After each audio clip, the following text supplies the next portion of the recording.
Olá, muito boa noite para você que acompanha o Embaixada Brasil. Eu sou o programa de política aqui na TV Polo. Você sintoniza o nosso programa além do canal 11 da NET aqui em Cubatão, através das redes sociais e também no portal da TV Polo, tvpolo.org.br. Hoje estou recebendo Henrique Marcelo Ferreira de Souza. Sim, ele é funcionário público e ele é agente de relações com a imprensa. Tem 32 anos como funcionário público da Prefeitura de Cubatão. Seja muito bem-vindo, Henrique Marcelo. Boa noite.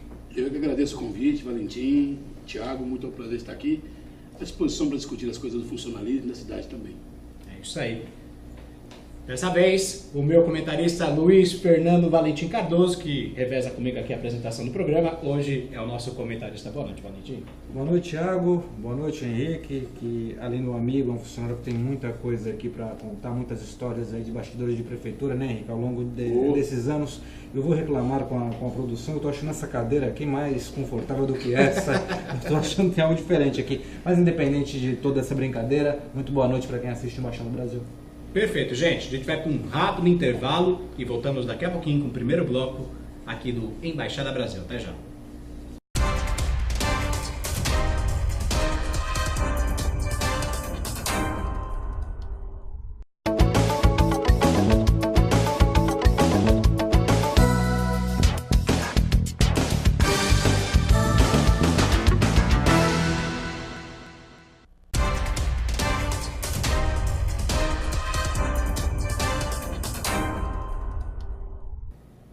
Estamos de volta com a Embaixada Brasil, agora o primeiro bloco. Vamos começar a nossa conversa hoje com o Henrique Marcelo. Vou falar rapidamente aqui do histórico do Henrique Marcelo. O Henrique Marcelo tem 32 anos de Prefeitura Municipal de Cubatão, ingressou na Prefeitura em 1987. Se eu falar alguma besteira, você me corrija, por favor. É casado, tem 2 filhos, já foi secretário de Comunicação Social na gestão Clermont, foi diretor de Indústria e Comércio também da Prefeitura. Henrique Marcelo, eu vou começar o programa de hoje questionando você em relação à reforma que o prefeito Ademário colocou em pauta e já está se traduzindo aos funcionários públicos essa reforma que ele implantou. Queria saber o que você acha, em linhas gerais, dessa reforma que o Ademário implantou para os funcionários públicos de Cubatão. Bom, primeiro a gente tem que fazer um histórico para o servidor público. Ao longo de muitos anos, a categoria que mais sofreu defasagem salarial foi a do nível superior. Então, antes de falar por que essa história do 30%, eu gostaria de fazer um pequeno preâmbulo para dizer como é que nasceu os 30% lá em 1992 com o Ney Eduardo Serra, porque foi assim, ao longo dos prefeitos que foram passando, eles inventaram a figura do abono salarial. E o abono salarial era interessante para os prefeitos porque não incidia no bruto da folha. Então ele solucionava momentaneamente as finanças dos servidores, mas não tinha um impacto grande, e também para o servidor não era um bom negócio também porque ele não carregava aquilo nas férias, no 13º, na aposentadoria. E ao final de um período, os prefeitos costumavam incorporar o abono. Então, se um abono era de R$300, dá um exemplo aqui. Então, o abono era de R$300. Naquela época, um servidor ganhava 1.000, no nível básico, ele incorporava 30% do salário dele. Aqueles 300 entravam ao final e valia para o 01 dele, que chama, né, o salário base, passava 1.300. Então, nesse caso, teve 30%. O nível técnico, que era 1.500, por exemplo, os mesmos R$300 representava para ele metade. Certo. Né, 15%. E para o superior, menos de 10%. Né? Se você pegar R$300 e colocar um salário que ganha um pouquinho mais de 10, não é isso? Certo. Então, assim, quanto maior o salário do cara que incorporou aqueles R$300, que era um salário igual para todo mundo. Então, o servidor que ganhava menos, ele teve um ganho maior perante a inflação. Ele se salvou melhor da inflação. O que aconteceu ao longo dos anos? A tabela salarial, que hoje está aqui, essa tabela ela foi se achatando. De passo que o nível técnico ele foi se aproximando muito do nível superior. Né, por conta dos abonos incorporados. E o que o Ney Serra fez no seu último mandato? Ele percebeu que essa distorção na tabela, o grande desestímulo que estava o servidor de ter uma faculdade, porque ele saía, por exemplo, esse exemplo eu dou muito, o motorista da ambulância, que saía dirigindo a ambulância, ele estava ganhando 200, 300 reais a menos que o médico que estava lá socorrendo o paciente lá atrás. Assim, nada contra o motorista, não é depreciando a função de ninguém, mas o que se investe para você chegar a um nível superior, não tem a formação de motorista que é para dirigir um carro, ele só precisa de uma carta de motorista. Sim. Né?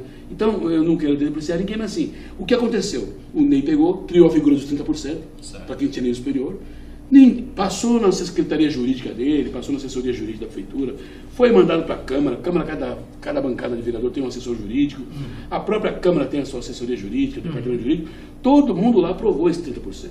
Todo mundo lá aprovou. O servidor... Isso lá em 92, é isso? O servidor, ele não tinha como saber que aquilo não podia ser pago. Ele, principalmente, o servidor de superior que eu estou falando. Né? Ele recebeu aquilo de boa fé, veio recebendo durante todos esses anos, né? Até que alguém entrou no Ministério Público e disse, olha, não pode. Não pode, porque você não pode dar 30% de prêmio para um servidor, sendo que ele tem que ter nível superior para ter a função que ele está.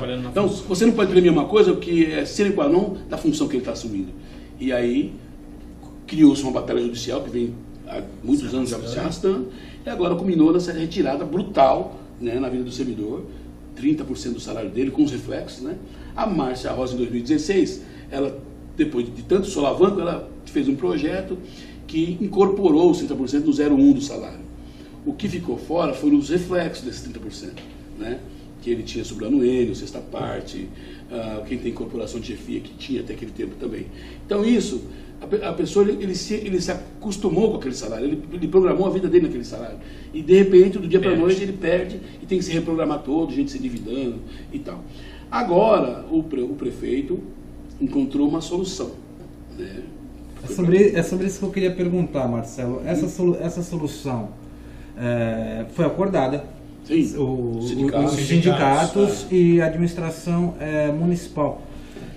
Realmente vem a suprir a total perda, porque ouvimos dizer que, vindo da própria prefeitura, do próprio governo, que aparentemente seria o maior salário que teve nos últimos anos. Isso realmente é verdade? Os números realmente batem? Seria se não tivesse perda, se ele não tivesse tirado antes, né? Lá em 2017, nos 2 primeiros meses de governo dele, a primeira coisa que ele fez foi mandar um pacote da maldade para a Câmara, retirando diversos benefícios que o servidor tinha na sua vida, né? As férias em dobro, um monte de benefício. Ele, agora a hora extra, mudou a forma de cálculo. Então, assim, o servidor que já vinha combalido, né, porque perdeu o cartão servidor, outro parênteses tem que fazer também para o cartão servidor.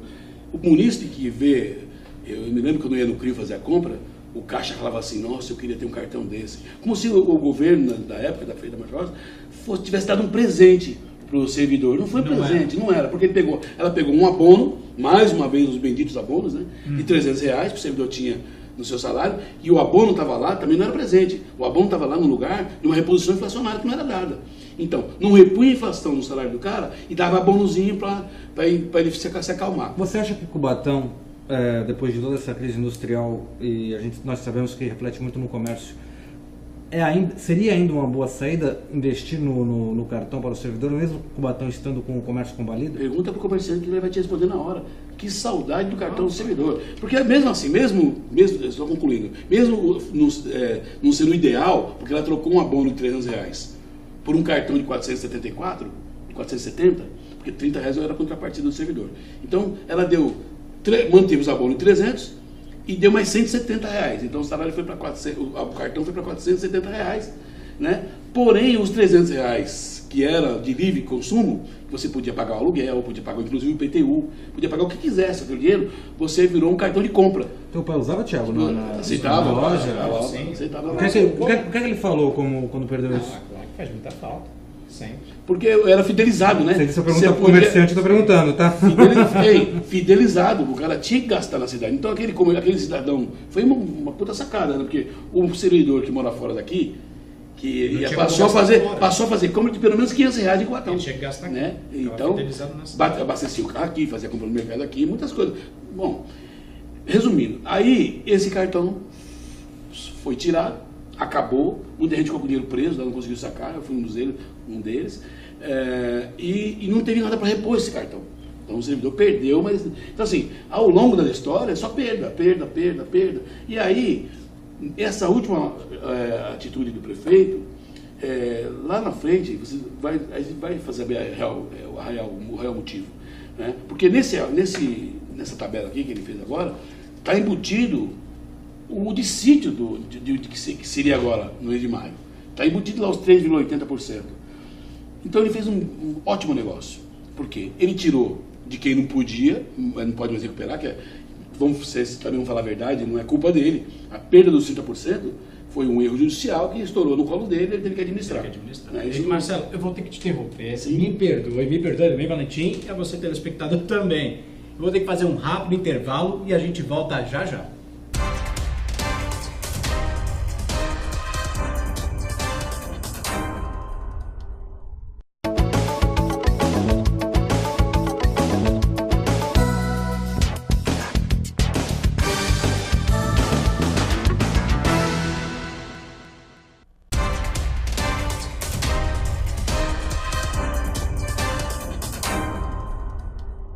De volta com a Embaixada Brasil, hoje recebendo Henrique Marcelo. Henrique Marcelo Ferreira de Souza, 32 anos como funcionário da Prefeitura Municipal de Cubatão, corintiano de coração, é isso? Vai Corinthians, domingo é nós. Corinthians, esse aqui também é outro corintiano aqui do programa, nem gosto de falar. A gente está falando sobre o serviço público aqui na cidade de Cubatão, sobre as reformas que o prefeito Ademário colocou em prática, e o Henrique Marcelo está comentando com a gente. Henrique Marcelo, eu queria que você comentasse com a gente, logo quando você entrou na Prefeitura de Cubatão em 1987, você ingressou como lixeiro, é isso? Isso. Não era lixeiro, não fala isso, não era lixeiro mesmo. A palavra está na minha carteira de trabalho lá. L-I-X-E-I-R-O, lixeiro, tá lá. Não era gari, coletor, não era lixeiro mesmo, tá lá, não tem vergonha, tá lá, foi um concurso público, né? Teve 2.000 participantes desse concurso, né? O salário era muito atrativo. O salário... Explica isso desse salário atrativo, chegou a aparecer no Jornal Nacional, isso. Fantástico. Nós somos os Marajás, né? Eu lembro da abertura do Cid Moreira falando, em Cubatão, Marajás disputam, né? O lixeiro em Cubatão é Marajá. O salário na época, traduzindo salário mínimo, eram 7 salários mínimos. Eu trabalhava na empresa do meu amigo Roberto, da Crearte, eu ganhava lá 2 salários mínimos como pintoletrista, lá, auxiliar de pintoletrista. E eu saí para um concurso público de lixeiro, nível primário, né, para ganhar 7 salários mínimos. Estou com a tabela de salário 7 aqui. 7 salários mínimos hoje seriam em torno de 7 mil reais. 7 mil reais. Impressionante. E a tabela de hoje aqui, se o servidor entrar hoje no A1, ele ganha 1.630, um salário mínimo. Hoje você entrar como? Qual a função? Lixeiro. Um lixeiro. 1.630 reais. Já com esse abono que... Já com abono do... Você acha que todos esses governos, desde quando você fez o concurso, em 1987, isso. Não é isso? Eu não era nem alfabetizado ainda, há quanto tempo não faz isso? Governo Ney Serra. Não mudou muito então. Governo Ney Serra? Não, o governo Passarelli é o governo Ney Serra, isso é 87. Passarelli. Governo Passarelli. Como seria hoje? A que você deve esse não acompanhamento, esse não acompanhamento desinflacionário, podemos dizer assim, né? Por que se desvalorizou tanto ser funcionário público municipal? Não só em Cubatão como exemplo, claro, moramos aqui, mas por que isso? Porque, primeiro, que o salário mínimo ele foi sendo valorizado ao longo dos anos, né? Sempre teve um ganho real, né? Os governos Fernando Henrique para frente, eles além de dar inflação, eles davam um ganho real. Agora isso parou de acontecer agora com o Bolsonaro, esse já anunciou o próximo momento. O salário mínimo é só inflação e não vai ter mais ganho real. Então, aí não dava para os governos acompanharem realmente a inflação mais ganho real. E as demandas das prefeituras foram aumentando, os problemas das prefeituras foram aumentando. A gente tem consciência. A gente é servidor público, mas a gente não quer só para nós. A gente sabe que a cidade cresceu de uma forma grande, as periferias desordenadas, as periferias consomem muito recurso do governo, porque eles usam mais e assim, as partes da cidade que não tem regularização fundiária, onde o cara mora, ele não recolhe o IPTU, que é um tributo importante. Veja, a pessoa fala que o IPTU é tão pouco, mas o IPTU é aquele imposto que soma na base de receita do governo, que permite que ele busque outros recursos melhores, que é o ICMS. Então, quanto maior for a sua receita própria no município, maior a participação dele no bolo do ICMS. Você falou de IPTU, e todos nós sabemos que Cubatão tem uma grande área de invasão. Né? É isso. E por que você acha que a nossa área urbana é tão pequena? Por que não foi feito investimentos para que ela crescesse ao longo desses O anos? prefeito Ademar, durante a entrevista, até inclusive no jornal Folha de Cubatão, ele disse pra gente que a receita em relação ao IPTU em Cubatão é de 10%. É impressionante. Por que não teve esse investimento urbanístico? Impressionante. Na sua opinião, já que você está tanto tempo na prefeitura. São os atrasados assim, urbanisticamente em relação... Só completar, Marcelo. atrasado. São os atrasados urbanisticamente em relação a qualquer cidade da Baixada, no mínimo 10 anos. No mínimo. Cubatão, ela está horizontal. Quem conhece Praia Grande antigamente, da farofa, das praias horríveis, e olha Praia Grande hoje, e que recurso teve Praia Grande mais que Cubatão? IPTU, só IPTU. Né? Exclusivamente IPTU. Turismo, né? E aqui não, né? Tem uma indústria de base. E a indústria de base também, ela teve um tempo que foi muito bom, mas depois ela veio decaindo também. Né? A grande boom da China, né? Acabou com a concorrência do Brasil. E aí o Brasil como um todo perdeu. E perdeu mais na onde tem a indústria de base, né? Que é Cubatão. Cubatão já tinha perdido as áreas que as indústrias tomam são enormes. O passivo ambiental que toma é terrível, né? As consequências para a saúde da população é devastadora, né? Então a compensação que veio devia ser muito maior. Você acha que... Porque pelo tanto que eles lucraram lá na alta, né? O retorno para a cidade foi muito pouco. Daí você entrou na prefeitura como lixeiro, você mesmo falou, com um salário bastante agradável, né? Você acha que o Cubatão investiu muito no funcionalismo nos tempos áureos? Eu acho que sim. E investiu pouco na cidade e hoje sofreu as consequências? Vamos lá, 7 salários mínimos, ok, mas aí tem que lembrar da inflação da época. Não, sim, tudo bem. Era alta. Era alto. Muito alto. Então, esses 7 salários, a gente fala 7 salários... O poder de compra não era tão maior que hoje, né? Exatamente. Claro que ele teve um ganho importante, dizer que tem, mas não seria assim... teria que ser um economista para explicar exatamente como você fala, comprar em dólar, não comprar em real. Mas assim, a cidade era modelo de limpeza urbana, né? Você vê uma cidade limpa, arborizada, as escolas bem cuidadas. A gente ganhava prêmios aqui na cidade, né? As nossas escolas eram premiadas, né? Os nossos professores, por conta dos concursos, que selecionava bem os seus professores, são de alta qualidade, nossos professores aqui. Só que ao longo dos anos, os prefeitos preferiram, porque o servidor público, na verdade, você não tem como arrancar muito voto no servidor público, você não tem como fidelizar um voto investindo muito no servidor público, né? Mas se você investe, por exemplo, na periferia, o retorno você tem retorno maior. Se ele uma empresa que ele possa indicar o cara para trabalhar, dá mais voto, ele faz uma benesse com o vereador. Isso não tem como negar. O vereador não pode indicar um servidor público para entrar, mas ele pode indicar um cara para Terracom, por exemplo, ele pode indicar um cara para empresa de vigilância, ele pode entrar. Então, assim, vira uma moeda de troca. Só que a terceirização ela tem um lado nefasto, né? É bom, agiliza, resolve o problema mais imediato do município, mas ela tem um lado, para o servidor público, ela é terrível. Por quê? O terceirizado não contribui para a caixa de previdência. Então, cada vez tem menos gente contribuindo para mais gente aposentando. Então, a terceirização nesse ponto ela é ruim, né?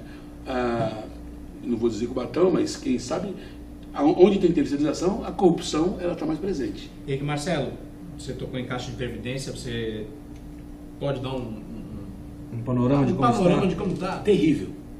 Terrível em todos os aspectos. Em todos os aspectos. Porque o plano de saúde, eu falo do plano de saúde, por exemplo, da Caixa de Previdência, ela é um plano social. Lá quem ganha mais, paga mais. Ela é um percentual no salário do servidor. Então você pega o cara que hoje está num patamar melhor, o salário do prefeito de Cubatão hoje está em R$ 14.250. É o salário bruto dele. Esse salário ele está desde janeiro de 2005.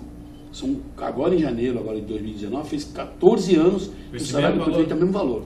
Não tem alteração nenhuma. Então, todo servidor, eu pego um professor que tem 2 matrículas, dá aula de manhã e dá aula de tarde, então ele tem 2 matrículas e tem 2 salários. Ele fez 20 anos de casa, ele tem mais a 6ª parte, né? Anuênio, então ele tem ganho no salário. Se por acaso ele assumir uma chefia, ele incorpora uma parte daquele salário dele, então facilmente ele chega passando nos 14 mil reais. Com 20 anos de casa, não é difícil encontrar muitos servidores nessa situação.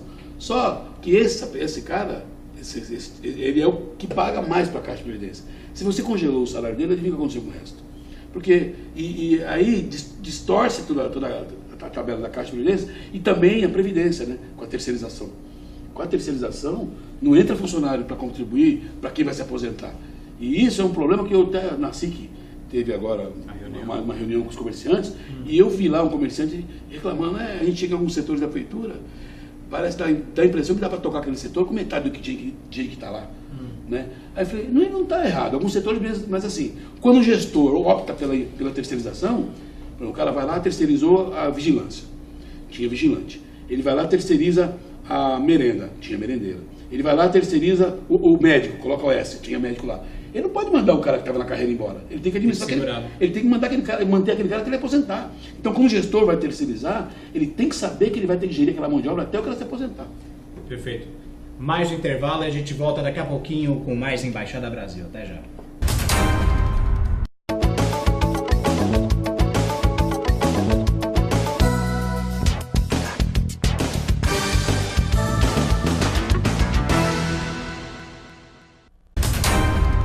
Estamos de volta com o último e terceiro bloco do Embaixada Brasil, hoje recebendo Henrique Marcelo. Vou cumprir o que prometi para o senhor Luiz Fernando Valentim Cardoso.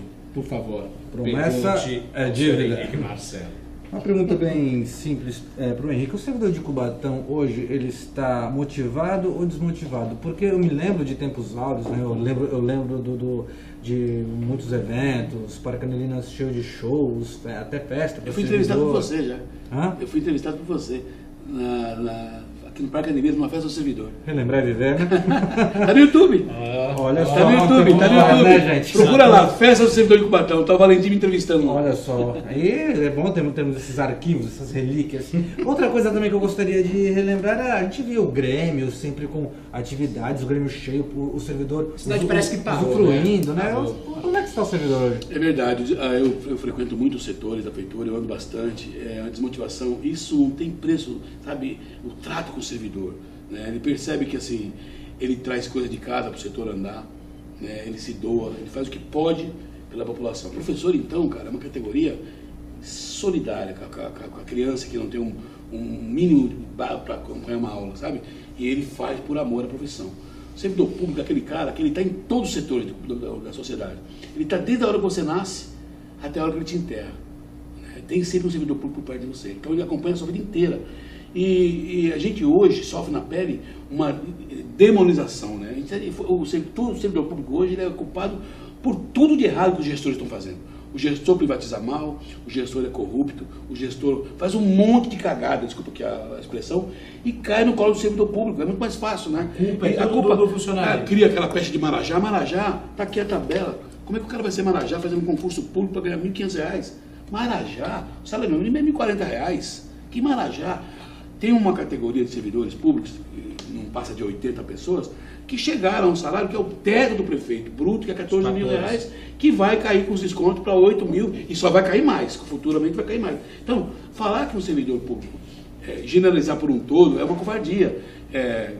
Nós temos servidores municipais que têm uma regra, os servidores estaduais têm uma outra regra, e os servidores federais, esses podem tudo. Imagina o militar, você não tem ideia de como que é o exército, o salário do exército, onde o cara pode chegar, o STF, como é que chega o salário do cara. Para as pensões. E aí, põe todo mundo num pacote, sacode e fala assim, isso aí que é o servidor público, vamos para cima dele. Né? A estabilidade do servidor público não é presente. Você imagina que de 4 em 4 anos você tem um patrão diferente, que não vai respeitar, que partido você apoiou, que você quis fazer com o seu trabalho. Né? Você não é premiado pela produtividade do seu trabalho. Você é premiado no serviço público para dizer com quem que você está, qual partido que você estava. Então, assim, eu tenho 2 pós-graduações. Você acha que o político quer saber disso? O político quer saber disso? Ele não quer. Ele quer saber que time que você jogou, que voto que você vai trazer para ele. E o servidor público tem que se defender disso. Ele tem que fazer um concurso público, ele tem que ser isento, ele não tem que depender de A nem de B para entrar em cargo político. E desempenhar a função dele. Mas isso tem um preço alto. Então agora, o cara quer acabar com a estabilidade do cara. Ele quer tirar tudo de... A vantagem do cambal. Por exemplo, a questão da estabilidade e da reforma da Previdência agora, que é o que está falando agora. Todo mundo está repetindo esse mantra. A reforma da Previdência vai salvar o Brasil. Salvar o Brasil de quê? Na desgraça do servidor? Eu queria esse plano aqui, ó, que o prefeito acabou de aprovar. Tirou de um cara e deu para o outro. Pegou abono, pegou um salário de um cara que não pode mais, dos 30% que não pode mais dar onde dava, tirou daqui, pôs para cá.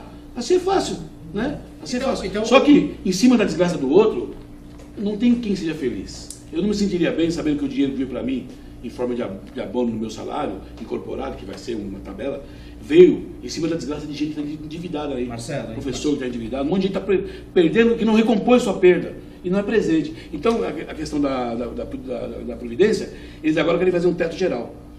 Descontam no agente do salário bruto, independente de quanto você ganha. O servidor da iniciativa privada, ele paga até R$840 por mês para ter o teto da Previdência, que é 5.800. Eu, por exemplo, pago quase R$2.000 por mês de Previdência. Como que eu posso aposentar igual um cara que paga 800? Que conta é essa? Aqui, os municípios, eles fazem a sua gestão própria. Aqui é como se fosse um plano de saúde, um plano de previdência privado. Aqui o gestor vai lá, faz a conta, vê quanto precisa. Nenhum centavo da Previdência Geral, o governo federal não põe um centavo aqui. Por que agora ele vai administrar meu fundo de previdência que tem 400 milhões lá? Para que ele quer esse dinheiro? Para cobrir o rombo dos caras que não souberam administrar o dinheiro deles lá? Aqui está bem administrado, aqui tem fundo, aqui está bem cuidado. Agora, é justo isso? Isso não tem, isso é uma ação que não se sustenta. Em 10 minutos de STF ele perde isso. Não pode. Eu contribuí, eu tenho que receber pelo que eu contribuí. O prefeito está alardeando que o ganho para o servidor nessa última mudança foi de 15% em média. Mentira. Mentira, porque você... É mesmo aquela história do senhor feudal, né? Eu tiro, depois devolvo e parece que não... Não dá, cara. Não dá. Você tem que fazer a computação tem que ser feita desde quando começou o mandato dele, do que ele tirou, né? E do que saiu do salário do servidor. Ganho real ele não teve. Agora, óbvio que como ele tirou de uma categoria de nível superior, que já era mais prejudicada, porque eu já expliquei aqui, dos abonos incorporados, já era a categoria mais prejudicada.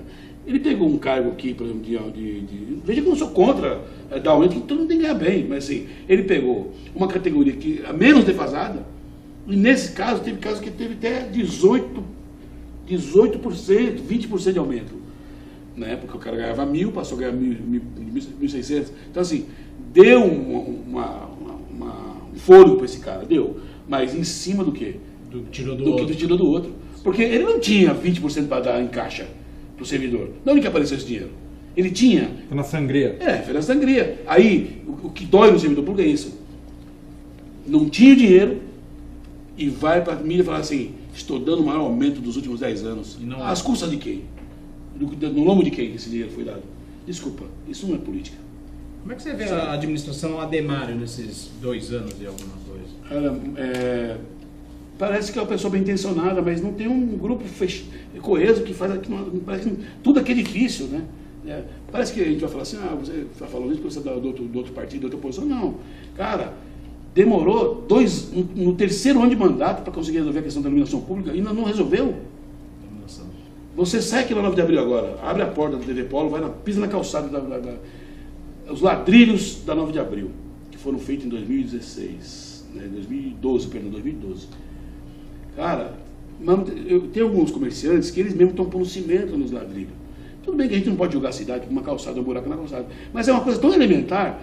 Cubatão parece cidade de interior. Nós só temos uma avenida principal. Nós só temos uma avenida com esse trânsito que tem aqui, principal. Ela tem que ser um espelho para baixar. Essa avenida 9 de abril, ela tem que ser a avenida mais bonita do Brasil. Porque pelo recurso que tem Cubatão.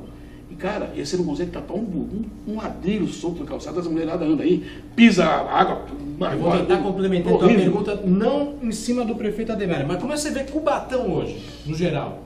Triste, porque a questão da indústria de base, o desemprego, a perspectiva dos jovens. Eu tenho um filho de 18 anos, vai fazer 19 agora, e eu sou muito bairrista, eu gosto muito de Cubatão, eu defendo, gostaria muito que ele ficasse perto de mim, mas está cada vez mais difícil manter um filho perto de você. As oportunidades, vejo vocês aqui, a luta de vocês dois, né, para ficar na cidade, amam a cidade, brigam, estão sempre em tudo, mas é difícil, as oportunidades são cada vez mais escassas. Né? Aqui, o que acontece no Brasil aqui ecoa com muito mais força, né, em Cubatão. Aqui parece que o sofrimento ele vem com mais força. E os políticos, cada um tem um método de pensar, e ora tira do servidor, ora tira da população, e o que importa mesmo é isso. O povo, eu espero que lá aquelas bombas que foram atiradas em nós em 2017, para tirar os benefícios que o servidor tinha, né, arrochar o longo do servidor, que isso, depois de 2 anos, tivesse se transformado em benefício para a cidade. Né? E isso que o povo espera. Tudo bem, prefeito, tirou do servidor, mas onde é que está esse dinheiro? Onde é que você fez? Onde é que você colocou esse dinheiro? Né? Ele fala da saúde, tá, hospital modelo, mas o hospital modelo, você continua pagando a contrapartida de 4 milhões para eles? Você diminuiu o número de leitos, antes você tinha, tudo bem que era precário, precisava melhorar, mas você tinha 100% dos leitos à sua disposição da população. Hoje você tem 60%, né? E isso continua pagando a contrapartida lá. É bom atendimento? É bom atendimento. Mas a que preço? Certo. Queria agradecer a sua presença, pelos seus esclarecimentos hoje no nosso Embaixada Brasil. Muito obrigado, Henrique Marcelo. Opa, o prazer foi meu. Sem precisar, a gente está aqui. Maravilha. E o senhor Fernando Valentim, suas considerações? Bom, passo as minhas palavras às suas e agradeço a presença do Marcelo, que sempre traz muito conhecimento quando o assunto é servidor público de Cubatão. Maravilha, pessoal. O Embaixada Brasil de hoje fica por aqui. Acompanhe a gente nas nossas redes sociais, procure lá no YouTube, no Facebook. Um abraço e até a próxima.